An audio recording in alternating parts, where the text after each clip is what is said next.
हरे कृष्णा। आप सभी को सावन मास की पुत्रदा एकादशी की हार्दिक शुभकामनाएं। यह एकादशी जिसे पवित्रा एकादशी भी कहते हैं, इस बार मंगलवार 5 अगस्त 2025 को पड़ रही है। सावन के पवित्र महीने में पड़ने के कारण इस एकादशी का महत्व और भी बढ़ जाता है।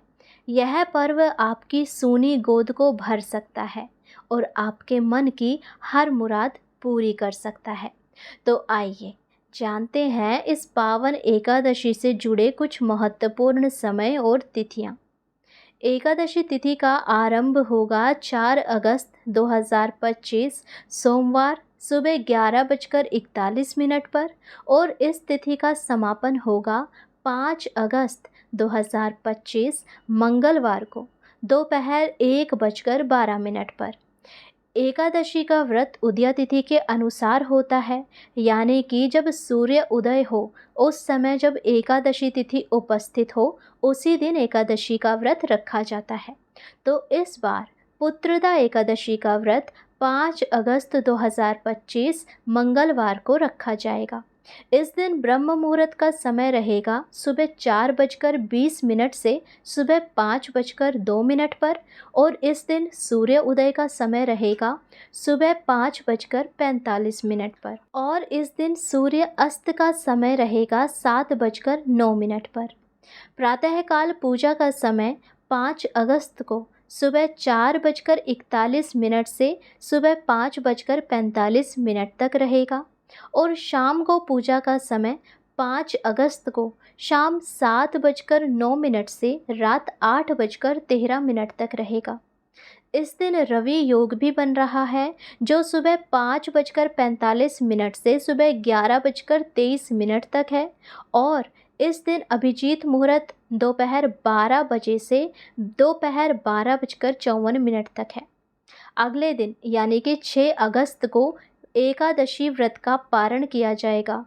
उसका समय रहेगा बुधवार सुबह 5:47 से सुबह 10:17 पर। आइए अब जानते हैं इस पवित्र पुत्रदा एकादशी व्रत की विधि क्या है। इस पावन एकादशी पर भगवान विष्णु की सच्ची श्रद्धा से पूजा करने से सभी मनोरथ पूर्ण होते हैं, विशेषकर संतान प्राप्ति की इच्छा। यह एकादशी चातुर्मास में आने के कारण इसका फल अनंत गुना बढ़ जाता है। आइए जानते हैं कि इस एकादशी को कैसे करें। प्रातः ब्रह्म मुहूर्त में जागें, पवित्र स्नान करें और भगवान कृष्ण की मंगला आरती करें। यदि संभव हो तो किसी कृष्ण मंदिर में जाकर दर्शन अवश्य करें। तुलसी सेवा, तुलसी मैया की सेवा करें, उन्हें जल चढ़ाएं और उनकी परिक्रमा करें। मंत्र जाप, भगवान कृष्ण और तुलसी जी के सामने बैठकर हरे कृष्ण कृष्ण कृष्ण हरे हरे, हरे राम राम राम हरे हरे, इस कृष्ण महामंत्र का जाप करें। जितना हो सके कम से कम 8 माला, 16 माला या 25 माला या सिर्फ 2 ही माला अपनी क्षमता अनुसार अवश्य करें। अन्न त्याग, इस दिन गेहूँ, दाल, चावल और बीन्स जैसे अनाजों का सेवन बिल्कुल नहीं करना चाहिए और हमें फलाहार रहकर यदि संभव हो तो निराहार और निर्जल के व्रत करें और यदि आप निर्जल ना कर पाएँ तो केवल फलाहार जिसमें फल, दूध और जड़ वाली सब्जियां, सूखे मेवे लेकर कर सकते हैं।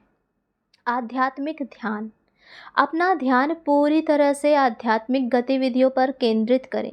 भगवान के नाम का जाप करें, भगवत गीता या श्रीमद् भागवतम जैसे पवित्र शास्त्रों का पठन करें और किसी प्रामाणिक गुरु के आध्यात्मिक प्रवचन सुनें।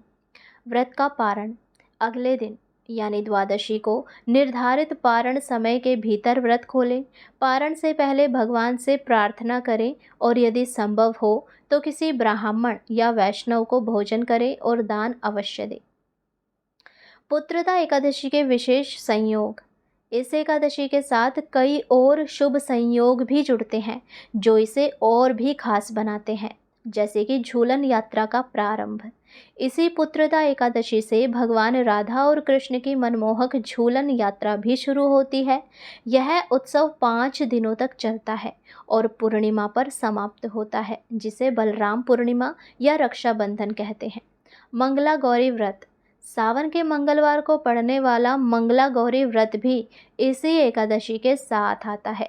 यदि आप मंगला गौरी का व्रत भी रखती हैं तो आप दोनों व्रत एक साथ रख सकती हैं। प्रदोष व्रत के साथ पारण। यदि अगले दिन प्रदोष व्रत भी हो तो एकादशी का पारण भगवान शिव को अर्पित चावल के एक दाने का सेवन करके किया जा सकता है। इससे आप दोनों व्रतों का पुण्य फल प्राप्त कर सकते हैं। आइए अब मैं आपको संक्षिप्त में पुत्रदा एकादशी व्रत की कथा सुना देती हूँ कि इसके पीछे का रहस्य क्या है। आखिर ये पावन पुत्रदा एकादशी कैसे शुरू हुई। प्राचीन काल में माहिष्मती नाम की एक नगरी थी जिस पर राजा माहिजित का राज्य था।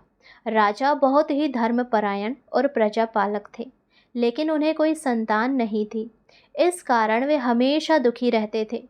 उन्होंने अपने मंत्रियों और प्रजा के साथ मिलकर कई उपाय किए, देवताओं की पूजा की, लेकिन कोई लाभ नहीं हुआ। एक दिन राजा अपने राज्य के महान संत लोमश ऋषि के पास गए और अपनी व्यथा सुनाई। ऋषि ने अपनी दिव्य दृष्टि से राजा के पूर्व जन्म के कर्मों को देखा। उन्होंने बताया कि पूर्व जन्म में राजा ने एकादशी के दिन एक प्यासी गाय को तालाब से पानी पीने से रोक दिया था।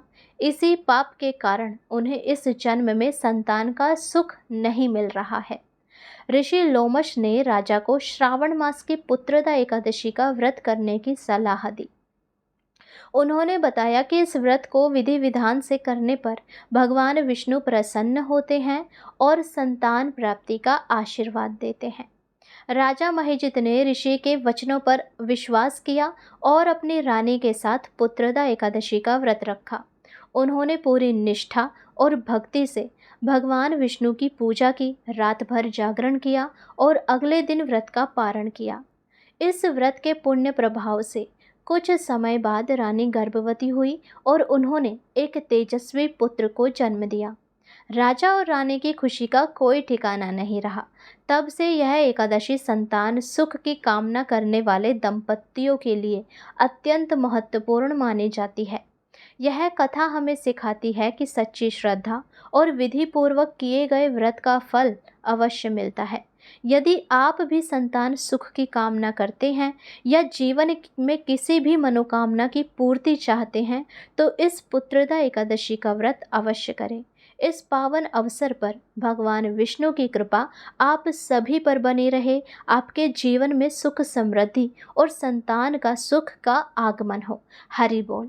यदि आपको ये जानकारी अच्छी लगी हो तो चैनल को सब्सक्राइब करें, वीडियो को लाइक करें। आगे ऐसे ही महत्वपूर्ण जानकारियाँ, व्रत, त्योहार और श्रावण मास की कथा के लिए नोटिफिकेशन के लिए बेल आइकन ऑन कर ले, ताकि जब हम कथा डालें तो उसका नोटिफिकेशन आपको समय पर मिले और आप समस्त जानकारी और कथाएं सुन पाएँ। हरे कृष्णा।